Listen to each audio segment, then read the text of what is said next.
তো একজন ব্যক্তি যদি আর একজন মুসলিম ভাইয়ের গণতন্ত্রের নাম দিয়ে রক কেটে দেয়, ও কি মুসলিম? ও কি পরিপূর্ণ ইমানদার? ও যে গণতন্ত্রের কারণে, যে বিশ্বাসের কারণে আরেকজন ব্যক্তির রক কাটতে গেছে, এই হাদিস দিয়ে তার ওই নিয়ম, তার ওই গণতন্ত্র অটোমেটিক্যালি হারাম হয়ে যাবে। ওই গণতন্ত্র হারামের আলাদা কোনো দলিলের প্রয়োজন নেই। ওই গণতন্ত্র প্রতিষ্ঠাই করা হয়েছে ডিভাইডেড অ্যান্ড রুল, মুসলমানদেরকে দুই ভাগে ভাগ করো এবং মুসলমানদেরকে শাসন করো। কিন্তু আপনি সেটা বুঝতে পারেননি, আপনারা সেটা গ্রহণ করেছেন এবং গণতন্ত্রে বিশ্বাসী হয়েছেন। ভাই ভাই লড়াই করছেন, চাচা চাচার ছেলেকে মারছে, ভাই আর একজন ভাইকে মারছে, বলছে আমার নেত্রী মারতে বলেছে, আমার নেতা মারতে বলেছে, আমার নেতাকে জিতাতে হবে, তাই ওকে মেরে দিয়েছি। অথচ রাসূল সাল্লাল্লাহু আলাইহি ওয়াসাল্লাম, মহান আল্লাহ তাআলার হাদিস, মান কাতালা নাফসান বিগাইরি নাফসিন আও ফাসাদিন ফিল আরদি ফাকান্নামা কাতালা আন-নাস জামিআ। মান কাতালা নাফসান বিগাইরি নাফসিন, যে ব্যক্তি একজন ব্যক্তিকে হত্যা করলো কোনো অপরাধ ছাড়াই, কোনো বাদশার হুকুম ছাড়াই, ফাকান্নামা কাতালা আন-নাস জামিআ, যেন সে পুরো পৃথিবীর মানুষকে হত্যা করে দিল। অথচ আপনি গণতন্ত্রের দোহাই দিয়ে সকাল সন্ধ্যা মানুষ হত্যা করছেন আর বলছেন ইসলামী গণতন্ত্র। রাসূল সাল্লাল্লাহু আলাইহি ওয়াসাল্লাম এমনিতেই এই হাদিসগুলো উল্লেখ করে দেননি। তিনি জানতেন যে ইসলামী সমাজে এমন একটা সময় আসবে, যেই সময় মুসলমানেরা আর একজন মুসলমানের রক্তকে হালাল মনে করবে। রাসূল সাল্লাল্লাহু আলাইহি ওয়াসাল্লাম বিদায় হজ্জের ভাষণে বলেছেন, ইন্না দিমাকুম ওয়া আমওয়ালাকুম হারামুন আলাইকুম কাহুরমাতি ইয়াউমিকুম হাদা ফি শাহরিকুম হাদা ফি বালাদিকুম হাদা। নিশ্চয় তোমাদের রক্ত হারাম, নিশ্চয় তোমাদের মান সম্মান হারাম, নিশ্চয় তোমাদের সম্পদ এবং সম্পত্তি হারাম। মানে একজন আর একজনকে হত্যাও করতে পারবে না, একজন আর একজনের সম্পত্তি লুটতেও পারবে না, একজন আর একজনের মান সম্মানে আঘাত করতে পারবে না। আর গণতন্ত্র মানে আর একজনের দুর্নাম করা। মঞ্চ কায়েম করো, মানুষকে নিয়ে আসো, যে ক্ষমতায় আছে তার দুর্নাম করো, আর অথবা যে ক্ষমতায় নাই তার দুর্নাম করো। এক মেয়র আর এক মেয়রের দুর্নাম করে, যে আগে ছিল তার দুর্নাম করে, যে পরে এসেছে সে আগের জনের দুর্নাম করে, আর আগের জন পরের জনের দুর্নাম করে। পুরো গণতন্ত্র ব্যবস্থা ডিভাইডেড অ্যান্ড রুল এবং গীবতের ওপর প্রতিষ্ঠিত। পুরো গণতান্ত্রিক যে পন্থা চলছে, এই পুরো পন্থা আরেকজন মুসলিমের রক্তকে হালাল মনে করার উপর প্রতিষ্ঠিত। লাস্ট পয়েন্ট, যে বুদ্ধিবৃত্তিক লড়াই বাংলাদেশে কি অবস্থানে আছে এবং বুদ্ধিবৃত্তিক এই লড়াই বাংলাদেশে কি কাজ করছে। এই বুদ্ধিবৃত্তিক লড়াইয়ের বাংলাদেশে সবচেয়ে শক্তিশালী হামলা হচ্ছে এই অনুভূতি দেওয়া যে বাংলাদেশে যত দাড়ি টুপিওয়ালা মানুষ আছে এরা কেউ বাংলাদেশের স্বাধীনতার পক্ষের নয়, এরা সবাই বাংলাদেশের বিপক্ষে। বাংলাদেশ স্বাধীন হয়েছে সেকুলারিজমের ওপরে, বাংলাদেশ স্বাধীন হয়েছে ধর্ম নিরপেক্ষতার ওপরে। এই বিশ্বাস পুরো বাংলাদেশের মানুষকে বিশ্বাস করানো হচ্ছে বুদ্ধিবৃত্তিক লড়াইয়ের সবচেয়ে বৃহৎ এবং সর্ববৃহৎ অস্ত্র। আমি আপনার সামনে শুধু কিছু দলিল দেই যে বাংলাদেশের স্বাধীনতা ইসলামের উপর প্রতিষ্ঠিত এবং বাংলাদেশের স্বাধীনতা মুসলমানদের রক্তের উপর প্রতিষ্ঠিত। আমি শুধু কিছু কথা আপনাকে বলে যাই, আপনি কোথাও কোনো দলিল খোঁজার প্রয়োজন নেই। বাংলাদেশের 7 জন যে বীর শ্রেষ্ঠ আছেন তার 7 জন কারা? মুসলিম না মুসলিম? বাংলাদেশের যত ফ্রন্ট ছিল, যত ফ্রন্ট বাংলাদেশের স্বাধীনতায় যুদ্ধ করেছে, সব ফ্রন্টের যত নেতা ছিল তারা মুসলিম না মুসলিম ছিল? আমি আপনাকে এখানে কিছু দলিল দেই।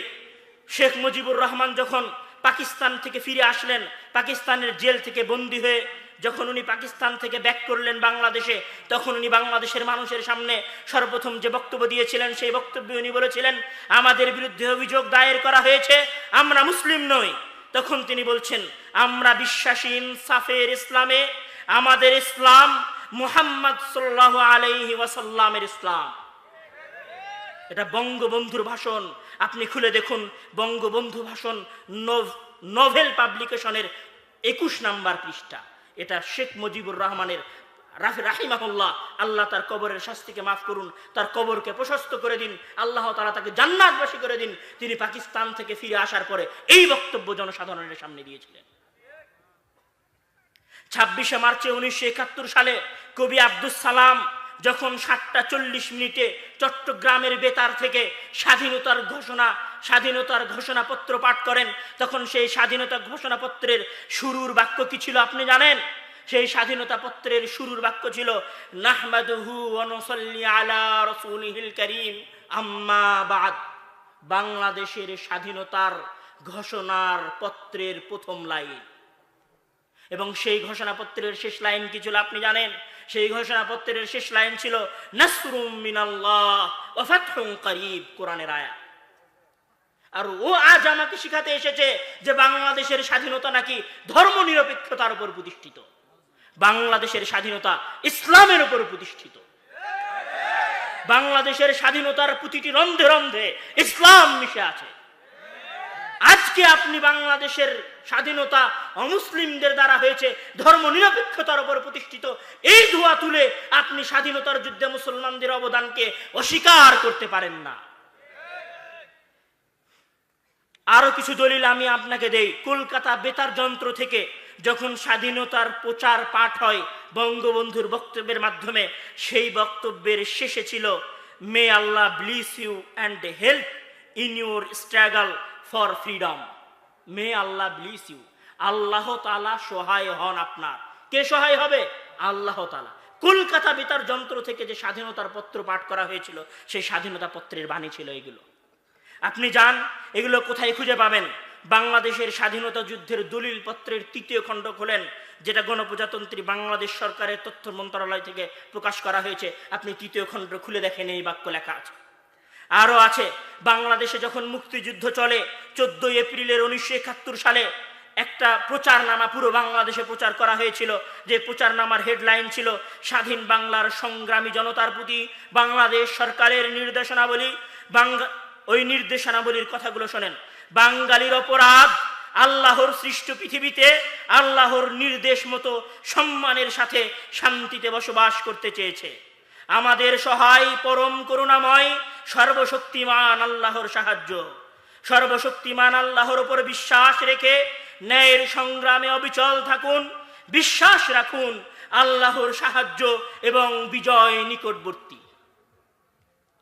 14 এপ্রিল 1971 সালে যে প্রচার পুরো বাংলাদেশে করা হয়েছিল, সেই প্রচারের বাক্য এগুলো ছিল।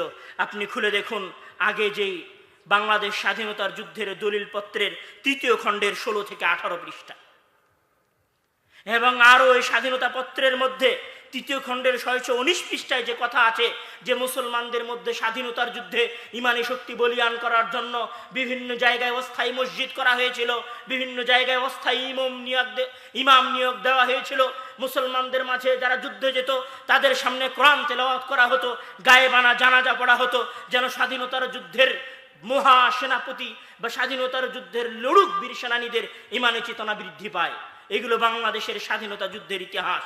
আপনি আরো শোনেন, দীর্ঘ 9 মাস লড়াইয়ের পরে যখন বাংলাদেশ বিজয় লাভ করে, তখন বাংলাদেশের অস্থায়ী রাষ্ট্রপতির 16 ডিসেম্বরের যে ভাষণ ছিল 1971 সালে, সেই ভাষণের বাক্যগুলো ছিল আমি মুসলমান, হিন্দু, বৌদ্ধ, খ্রিস্টান সহ দেশবাসীকে আল্লাহর প্রতি শুকরিয়া জ্ঞাপনের জন্য এবং একটি সুখী সমৃদ্ধশীল সমাজ গঠনে আল্লাহর সাহায্য কামনা করার জন্য উদাত্ত আহ্বান জানাচ্ছি।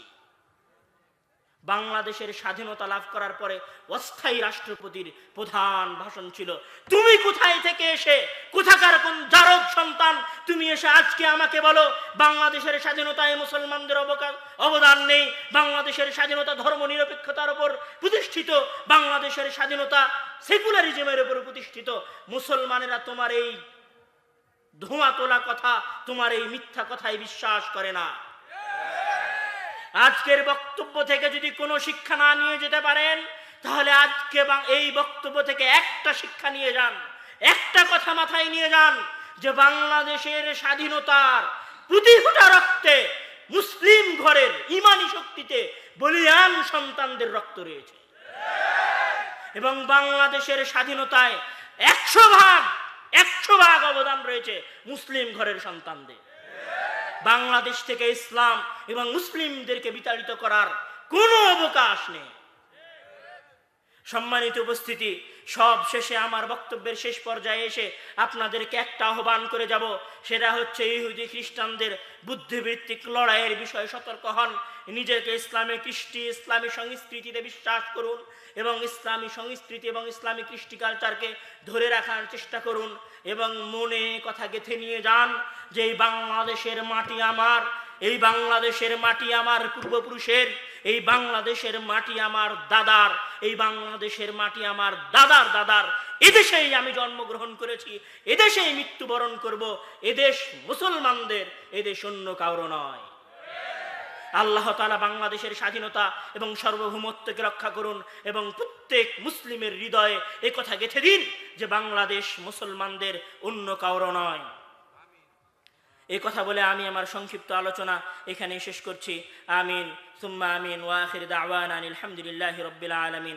আসসালামু আলাইকুম ওয়া রাহমাতুল্লাহি ওয়া বারাকাতুহু।